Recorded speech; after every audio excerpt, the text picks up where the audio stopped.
Hello students. Previous class में discuss कर रहे थे अपन आइसोमेरिज्म में स्टीरियो आइसोमेरिज्म के बारे में, और स्टीरियो आइसोमेरिज्म में भी अपन ज्योमेट्रिकल आइसोमेरिज्म के बारे में डिस्कस कर रहे थे कि ज्योमेट्रिकल आइसोमेरिज्म में क्या होता है ना। तो ज्योमेट्रिकल आइसोमेरिज्म ही चल रहा था अपना।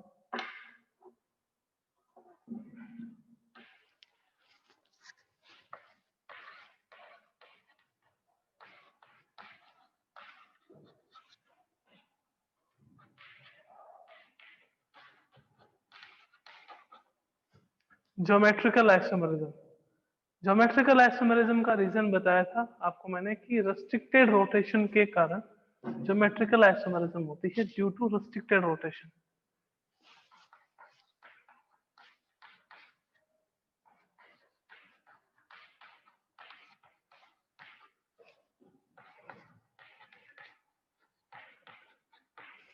रेस्ट्रिक्टेड रोटेशन के कारण ज्योमेट्रिकल आइसोमेरिज्म होती है। मैंने कहा इसमें 3 टाइप के नोमेनक्लेचर देखेंगे अपन।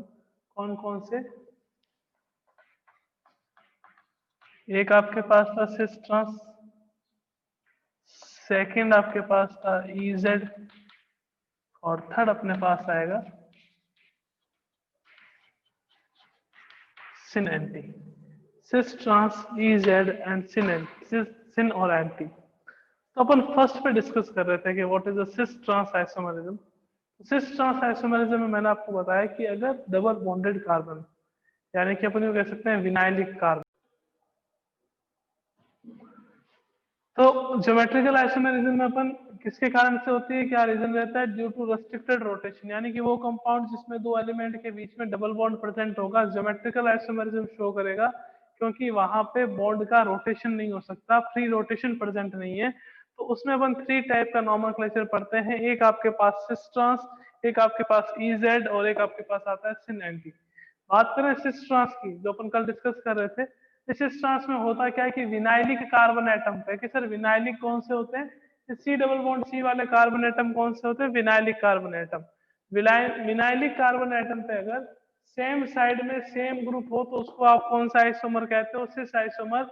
और विनाइलिक कार्बन एटम पे अगर सेम साइड पे डिफरेंट ग्रुप, या यूं कह सकते हैं कि सेम ग्रुप अपोजिट साइड में हो तो उसको अपन कौन सा आइसोमर कहते हैं? ट्रांस आइसोमर कहते हैं। ओके, और इसके एग्जांपल्स देखते आइए।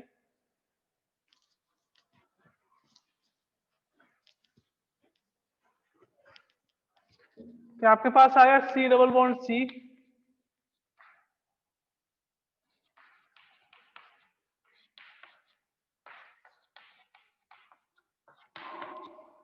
आईयूपीएसी नेम देखते हैं इसका 1 2 3 4। आगे क्या आएगा? किससे आगे? तो सिस आ जाएगा, बिकॉज COOH ये ग्रुप जो है वो आपके पास एक साइड है, हाइड्रोजन आपके पास क्या है? एक साइड है, तो कौन सा आइसोमर होगा? ये सिस आइसोमर। तो सिस 1 2 3 4 ब्यूट, 2 इन 1 4 डाइओइक एसिड, या इसको अपन कौन सा एसिड कहते हैं? मैलेइक एसिड कहते हैं। Maleic acid. इसका ट्रांस आइसोमर कौन सा होगा? ट्रांस आइसोमर हो जाएगा C double bond C, COOH। ये आपके पास इसका ट्रांस आइसोमर हो गया। Both the COOH group are present at the opposite side and hydrogen is also present at the opposite side. तो आपके पास जो सेम टाइप के ग्रुप हैं वो अपोजिट डायरेक्शन में प्रेजेंट है। सेम टाइप के ग्रुप अपोजिट डायरेक्शन में प्रेजेंट है, तो कौन सा आइसोमर होगा आपके पास? ट्रांस आइसोमर होगा। और उसको आप कौन सा एसिड कहते हो? फ्यूमेरिक एसिड कहते हो। तो सिस ट्रांस आइसोमर बहुत इजी है, आपको देखना है कि सेम टाइप के ग्रुप कहाँ प्रेजेंट है। अगर सेम साइड प्रेजेंट है तो ये आपके पास सिस ट्रांस आइसोमेरिज्म प्रेजेंट थी। अब अपन देखेंगे cis trans isomerism in cyclic compound, कि साइक्लिक कंपाउंड में कैसे पता चलता है कि कौन सा सिस आइसोमर है और कौन सा ट्रांस आइसोमर है।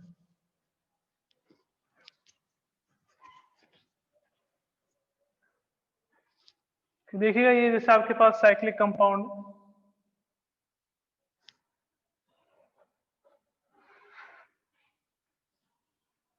ओके, यहाँ पे आपके पास एक कार्बन एटम से 2 बॉन्ड बॉन्डेड है, यहाँ हाइड्रोजन,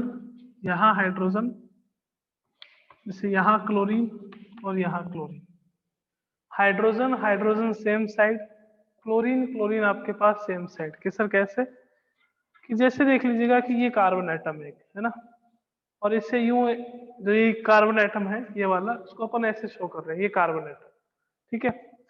इससे ये 2 ग्रुप बॉन्डेड है, एक ये इस साइड वाला चौक और एक और इस साइड वाला चौक। अब देखिएगा ऊपर की तरफ दोनों में अगर हाइड्रोजन हो और नीचे की तरफ दोनों में अगर क्लोरीन हो तो उसको आप कौन सा आइसोमर कहोगे? Cis isomer. क्योंकि जो ये कार्बन एटम है, इस कार्बन एटम से ये एक कोवेलेंट बॉन्ड का फॉर्मेशन हो रहा है। यहाँ पे आपके पास हाइड्रोजन, यहाँ पे आपके पास क्लोरीन, इसमें भी देखिएगा यहाँ पे आपके पास हाइड्रोजन और यहाँ पे आपके पास क्लोरीन, यानी कि जो हाइड्रोजन एटम है वो आपके पास सेम डायरेक्शन में, जो क्लोरीन एटम है वो आपके पास कहाँ है? सेम डायरेक्शन में। जस्ट एज इट इज ऐसे देखिएगा, ये आपके पास कार्बन और कार्बन, यहाँ पे एक बॉन्ड ये रहा और एक बॉन्ड आपके पास ये रहा, तो सेम आपके पास शेप है ये। तो अगर यहाँ पे सेम ग्रुप सेम डायरेक्शन में हो, जैसे हाइड्रोजन दोनों ऊपर की तरफ, क्लोरीन दोनों आपके पास नीचे की तरफ, तो इसको कौन सा आइसोमर कहोगे आप? इसको अपन कहेंगे सिस आइसोमर। कि सर ट्रांस कौन सा होता है? कि जैसे आ गया H, यहाँ आ गया Cl, यहाँ आ गया H, सॉरी, यहाँ आ गया आपके पास Cl, 2 मिनट, यहाँ आ गया H, यहाँ आपके पास H, यहाँ Cl और यहाँ Cl, same group opposite side, same group आपके पास अपोजिट साइड, तो इसको अपन कौन सा आइसोमर कहेंगे? इसको अपन कह देंगे ट्रांस आइसोमर। तो सिस आइसोमर साइक्लिक कंपाउंड में देखें तो एक ही कार्बन यानी कि दोनों पास पास वाले कार्बन एटम पे सेम ग्रुप अगर सेम साइड हो, सेम ग्रुप सेम साइड, तो उसको आप कौन सा आइसोमर कहोगे? Cis isomer. सेम ग्रुप अगर अपोजिट साइड हो तो उसको अपन कौन सा आइसोमर कहेंगे? ट्रांस आइसोमर कहेंगे। ओके, तो ये सिस ट्रांस आइसोमरिज्म है कि सिस का मीनिंग क्या होता है? सेम ग्रुप सेम साइड, और ट्रांस का मीनिंग क्या होता है? Same group opposite side. अब बात करते हैं कुछ फिजिकल प्रॉपर्टीज की कि सिस और ट्रांस आइसोमर में फिजिकल प्रॉपर्टीज के बारे में डिस्कस कर लेते हैं। तो सबसे पहले आता है melting point and boiling point.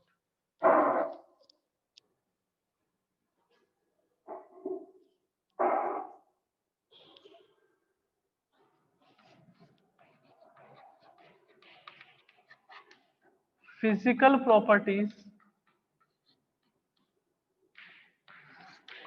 सबसे पहले आता है मेल्टिंग पॉइंट। ये बात ध्यान रखिएगा कि जो ट्रांस आइसोमर है उसका मेल्टिंग पॉइंट हमेशा सिस आइसोमर से क्या रहता है? ज्यादा। कि सर ऐसा क्यों? क्योंकि उसमें पैकिंग जो है वो बहुत इजीली हो जाती है, और पैकिंग जितनी इजीली होगी तो मेल्टिंग पॉइंट जो है वो उतना ही क्या रहेगा? आपके पास ज्यादा रहेगा। सेकंड आता है आपके पास बॉइलिंग पॉइंट।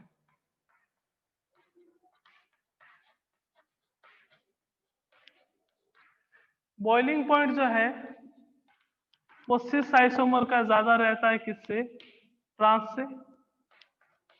थर्ड अपने पास आता है सोल्यूबिलिटी। सोल्यूबिलिटी जो है वो सिस आइसोमर की ज्यादा होती है ट्रांस आइसोमर से। कि सर ऐसा क्यों? तो अपन ने केमिकल बॉन्डिंग वाला जब चैप्टर कराया था तो मैंने आपको डायपोल मोमेंट करवाया था। क्या था dipole moment? Dipole moment is ionic character in covalent compound. तो वहां पे अपन ने देखा था कि मोस्ट ऑफ कंपाउंड जो है उसमें अगर सिस फॉर्म का जो डायपोल मोमेंट है वो ट्रांस फॉर्म के डायपोल मोमेंट से क्या होता है? ज्यादा। मतलब जो सिस आइसोमर है वहां पे पोलरिटी आपके पास क्या रहती है? ज्यादा होती है, यानी कि मॉलिक्यूल जो है वो पोलर होता है। ये आपके पास जो है इसकी पोलरिटी क्या रहती है? कम रहती है। तो जो जितना ज्यादा पोलर होगा वो वाटर में उतना ही क्या रहेगा? ज्यादा सॉल्युबल रहेगा। तो सिस आइसोमर जो है उसका डायपोल मोमेंट की वैल्यू 0 नहीं थी, ट्रांस आइसोमर के डायपोल मोमेंट की वैल्यू 0 थी। इसके कारण से जो सिस आइसोमर है उसकी सॉल्युबिलिटी आपके पास क्या रहती है? ज्यादा, और ट्रांस आइसोमर की सॉल्युबिलिटी क्या रहती है? कम। जैसे अगर डायपोल मोमेंट की बात करें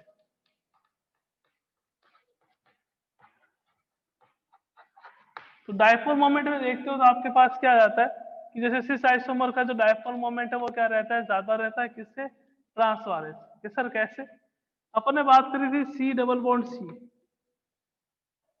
अब जैसे इसका H यहां आ गया, इसका H यहां आ गया, इसका Cl और इसका Cl। डायपोल मोमेंट ज्यादा कब होता है? जब आपके पास जो बॉन्ड की डायरेक्शन है यानी कि इलेक्ट्रॉन की डायरेक्शन है वो आपके पास एक ही हो, तो डायपोल मोमेंट क्या रहता है? ज्यादा। कि जैसे यहाँ पे ये इलेक्ट्रॉन कार्बन की तरफ जाएंगे, यहाँ पे कार्बन से क्लोरीन की तरफ जाएंगे, तो इसके डायपोल मोमेंट की वैल्यू जीरो नहीं होती। ये अगर ट्रांस वाला आइसोमर होता कि सी डबल बॉन्ड सी, यहाँ पे Cl, यहाँ पे Cl, यहाँ पे आपके पास हाइड्रोजन और यहाँ पे आपके पास हाइड्रोजन, तो ये ट्रांस वाला आइसोमर है। तो ये इसकी डायरेक्शन ये और इसकी डायरेक्शन जस्ट इसकी क्या है? रिवर्स। तो इसका जो डायपोल मोमेंट है वो क्या हो जाता है? जीरो। तो ट्रांस वाले का डायपोल मोमेंट क्या है? जीरो। सिस वाले का डायपोल मोमेंट जीरो नहीं होता। यानी कि यहाँ पे क्या रहता है? डायपोल मोमेंट जीरो नहीं होता, उसका मतलब क्या है कि वहां पे आयोनिक प्रॉपर्टीज प्रेजेंट है, मतलब मॉलिक्यूल पोलार है। पोलार मॉलिक्यूल होगा तो वो वाटर में क्या रहेगा? ज्यादा सोल्यूबल। इसके कारण से अपन कहते हैं कि सिस आइसोमर जो है वो उसकी सोल्यूबिलिटी जो है वो ट्रांस आइसोमर से क्या रहती है? ज्यादा रहती है। बट वहां पे मैंने आपको एक बात और बताई थी कि ऐसा नहीं है कि हमेशा सिस आइसोमर का ही डायपोल मोमेंट ज्यादा होगा और वाले का कम होगा, ऐसा कभी नहीं होता है ना। कुछ कंडीशंस ऐसी भी आ जाती है जब ट्रांस वाले का आपके पास क्या होगा? ज्यादा, और सिस वाले का डायपोल मोमेंट आपके पास क्या होगा? कम। कि जैसे यहाँ पे अगर बात करें कि Cl की जगह CH3 आ जाए, जैसे यहाँ पे CH3 आ गया, तो ये क्या हो जाएगा? आपके पास डायरेक्शन रिवर्स हो जाएगी। अगर इनमें बात करें कि जैसे यहाँ पे HCl आ रहा है, यहाँ पे आपके पास CH3 आ गया, तो इसकी डायरेक्शन क्या हो जाती है? जस्ट उल्टी हो जाती है। तो इस कंडीशन में क्या रहता है कि ट्रांस वाले का डायपोल मोमेंट सिस वाले से डायपोल मोमेंट से क्या हो जाता है? ज्यादा हो जाता है।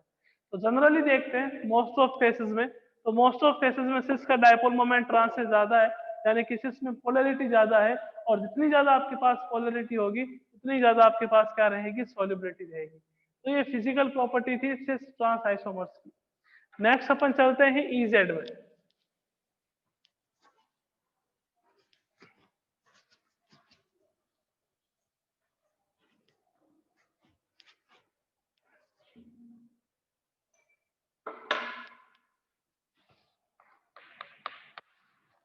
EZ नॉमेनक्लेचर या EZ आइसोमेरिज्म।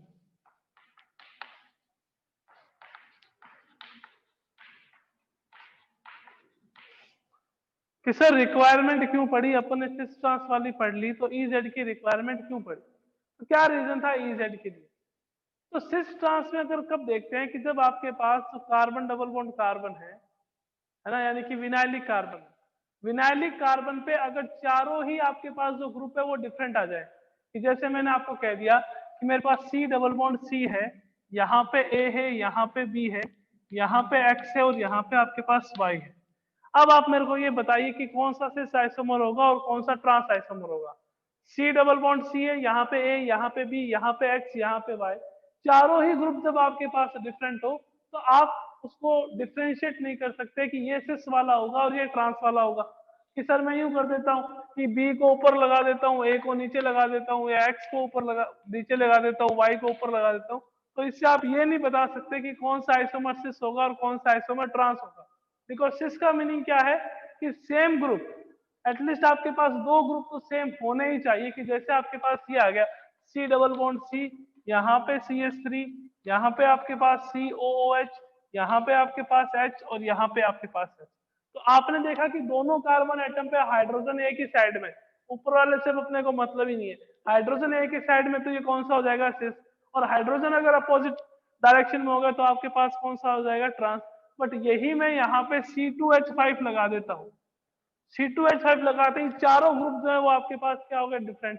तो अब आप उसको डिफरेंशिएट नहीं कर सकते कि कौन सा सिस है या कौन सा ट्रांस है, तो उसके लिए एक नई टाइप का नॉमेनक्लेचर, एक नए टाइप का आइसोमेरिज्म पढ़ते हैं, जिसको आप क्या कहते हो? EZ आइसोमेरिज्म कहते हो। उसको अपन क्या कहते हैं? EZ isomerism. क्या होता है E का मीनिंग, क्या होता है Z का मीनिंग? आइए देखते हैं।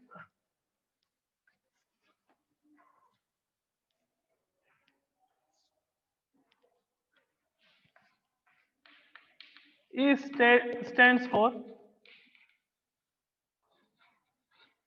एंटीगेगन जिसका मतलब होता है opposite. Z stand for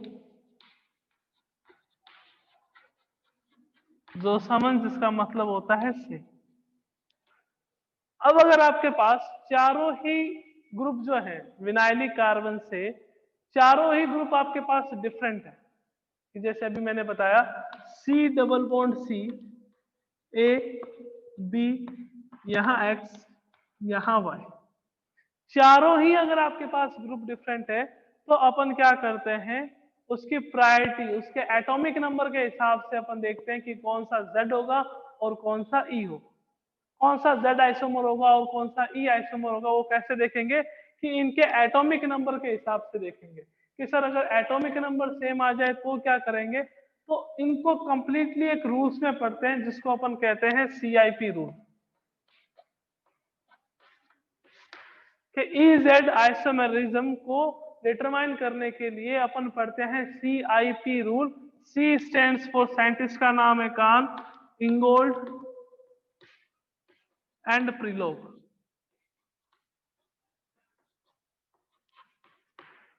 rule क्या कहता है ये रूल? फर्स्ट रूल देखेंगे अपन कि अगर आपके पास विनाइलिक कार्बन पर चारों ग्रुप डिफरेंट है तो सबसे पहले आप उनकी प्रायोरिटी डिसाइड करोगे उनके एटॉमिक नंबर से, उनके एटॉमिक नंबर से।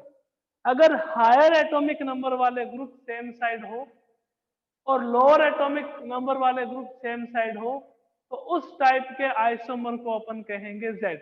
कि सर कैसे, एग्जांपल से बता दीजिए। कि जैसे मान लीजिए कि A और B में A का एटॉमिक नंबर है 10 और B का एटॉमिक नंबर है 5। X और Y में X का एटॉमिक नंबर है 20 और Y का एटॉमिक नंबर है आपके पास मान लीजिए 15। तो अब अपन देखेंगे कि हायर एटॉमिक नंबर वाले, इस साइड में हायर एटॉमिक नंबर किसका है कि सर A का, इस साइड में हायर एटॉमिक नंबर किसका है कि सर X का। तो हायर एटॉमिक नंबर वाले ग्रुप अगर सेम साइड में होते हैं तो उसको अपन क्या कह देते हैं, Z आइसोमर।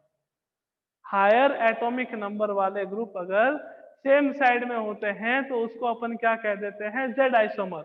अगर आपके पास ये ऐसा आ जाए C डबल बॉन्ड C, यहाँ पे A आ गया, यहाँ पे X आ गया, यहाँ पे Y आ गया और यहाँ पे आपके पास B आ गया। अब देखेंगे इसका एटॉमिक नंबर 10, इसका 5, इसका 20 और इसका आपके पास 15। इन दोनों में हायर एटॉमिक नंबर किसका कि सर A का, इन दोनों में हायर एटॉमिक नंबर किसका कि सर X का। तो हायर एटॉमिक नंबर वाले एक दूसरे के अपोजिट डायरेक्शन में आ गए, हायर एटॉमिक नंबर वाले एक दूसरे के अपोजिट डायरेक्शन में आ गए तो इसको अपन कौन सा आइसोमर कहते हैं, E आइसोमर। उसको आप कौन सा आइसोमर कहोगे, E आइसोमर। तो Z आइसोमर क्या होता है कि अगर हायर एटॉमिक नंबर वाला एलिमेंट विनाइलिक कार्बन के सेम साइड में प्रेजेंट हो तो उसको अपन कहते हैं Z आइसोमर। और अगर हायर एटॉमिक नंबर वाले एलिमेंट विनाइलिक कार्बन के अपोजिट डायरेक्शन में प्रेजेंट हो तो उसको अपन क्या कहते हैं, E आइसोमर। ये फर्स्ट रूल था CIP का। CIP stands for Cahn Ingold Prelog. EZ की रिक्वायरमेंट क्यों पड़ी, अगर विनाइलिक कार्बन एटम पे चारों ग्रुप डिफरेंट हो तो आप सिस ट्रांस आइसोमेरिज्म वो शो नहीं करता है, इसके कारण से अपन ने EZ आइसोमेरिज्म पढ़ते हैं। E का मतलब होता है अपोजिट, Z का मतलब होता है सेम। तो ये वाला Z आइसोमर है, यानी कि हायर एटॉमिक नंबर वाले ग्रुप सेम साइड में है। ये वाला E आइसोमर है क्योंकि हायर एटॉमिक नंबर वाले ग्रुप अपोजिट डायरेक्शन में है, इसके कारण से इसको कौन सा आइसोमर कहते हैं, इसको E आइसोमर कहते हैं। कि सर एक दो एग्जांपल और दे दो मजा आ जाएगा, चलो एक दो एग्जांपल और देख लेते हैं।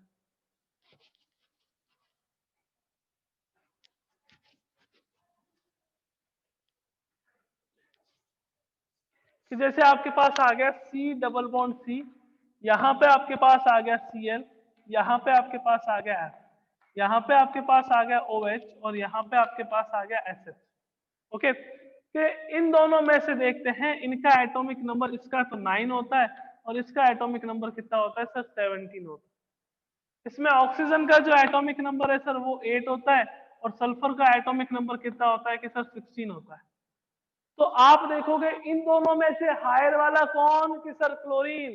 क्लोरीन है कितने नंबर पे, 17 पे, फ्लोरीन है 9 पे। क्लोरीन कहाँ है, ऊपर की तरफ। इन दोनों में से हायर एटॉमिक नंबर वाला कौन, कि सर सल्फर है। सल्फर और क्लोरीन एक दूसरे के क्या आ गए, अपोजिट डायरेक्शन में, तो इसको आप कौन सा आइसोमर कहोगे, इसको ई आइसोमर। कि सर जेड कौन सा होगा फिर, तो सी डबल बॉन्ड सी, यहाँ पे आपके पास Cl आ गया, यहाँ पे आपके पास H आ गया, यहाँ OH आ गया, और यहाँ पे आपके पास F आ गया, तो उसको कौन सा आइसोमर कहेंगे, Z। Because higher atomic number वाला एलिमेंट सेम साइड में है और लोअर एटॉमिक नंबर वाला एलिमेंट आपके पास सेम साइड में है, तो उसको कौन सा आइसोमर कह देंगे, Z। यानी कि सर यूं कह सकते हैं क्या कि E इक्वल्स टू ट्रांस और Z इक्वल्स टू सिस, हाँ आराम से कह सकते हो, कोई दिक्कत वाली बात नहीं है।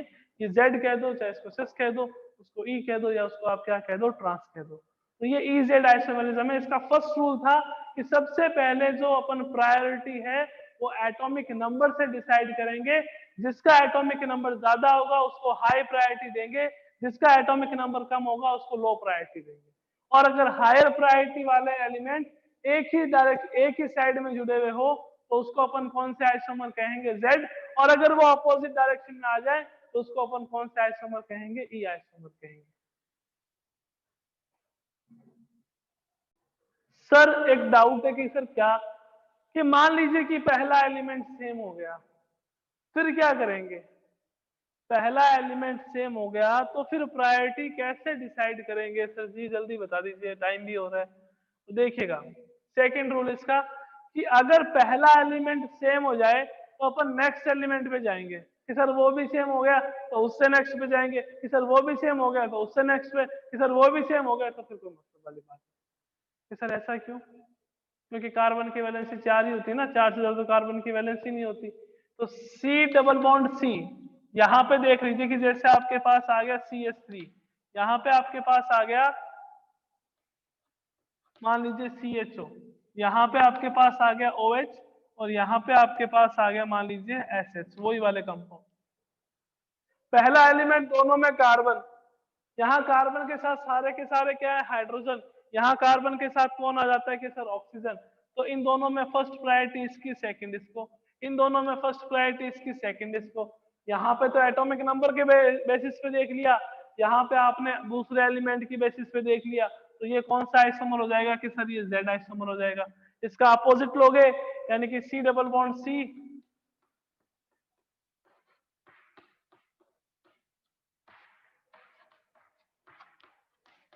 कि सर ये कौन सा आइसोमर होगा, ये बेटा जी E आइसोमर होगा, बिकॉज यहाँ पे हायर प्रायोरिटी वाले ग्रुप अपोजिट डायरेक्शन में है, उसके कारण से इसको कौन सा आइसोमर कहेंगे अपन, E आइसोमर कहेंगे। कि सर ऐसा हो जाए कि जैसे अभी तो आप लिख रहे हो CH3 है ना, कोई आइसोटोप आ जाए तो अगर आइसोटोप आ जाता है कि मान लीजिए कि हाइड्रोजन की जगह ड्यूटीरियम आ जाता है, ड्यूटीरियम की जगह ट्राइटियम आ जाता है, तो आइसोटोप अगर आ जाते हैं तो प्रायोरिटी जो है वो बेस्ड होगी एटॉमिक मास पे। प्रायोरिटी किसके बेस होगी, एटॉमिक मास पे। जिसका एटॉमिक मास ज्यादा होगा उसको आप क्या करोगे, हायर प्रायोरिटी दोगे, जिसका एटॉमिक मास कम होगा उसको अपन लोअर प्रायोरिटी देंगे। कि सर कैसे, हमें एग्जांपल से समझ आता है, तो देखिएगा C double bond C, CH3, और यहाँ पे आपके पास आ गया CD3, ये आपके पास आ गया फ्लोरीन, और ये आपके पास आ गया क्लोरीन। दोनों आपके पास कार्बन एटम, यहाँ पे हाइड्रोजन, यहाँ पे ड्यूटीरियम। मास किसका ज्यादा, कि सर ड्यूटीरियम का ज्यादा होगा, तो इसकी प्रायोरिटी ज्यादा और इसकी प्रायोरिटी क्या हो जाएगी, कम। और यहाँ पे प्रायोरिटी क्लोरीन की ज्यादा और इसकी प्रायोरिटी कम होती है, तो कौन सा आइसोमर हो जाएगा, ये Z आइसोमर। तो अगर आपके पास सबसे पहले एटॉमिक नंबर देखेंगे, एटॉमिक नंबर सेम ना हो तो आप देखिए कि अगर सेम टाइप के एलिमेंट आ जाए तो एटॉमिक नंबर से अगर आप प्रायोरिटी डिसाइड नहीं करते तो आप एलिमेंट में जाएंगे कि सेकंड एलिमेंट कौन सा है, थर्ड पे। उससे भी डिसाइड नहीं कर सकते तो फिर अपन आएंगे, अगर आपको आइसोटॉप दे रखे हो तो आपका जो प्रायोरिटी है वो डिसाइड होती है on the basis of mass number of isotope.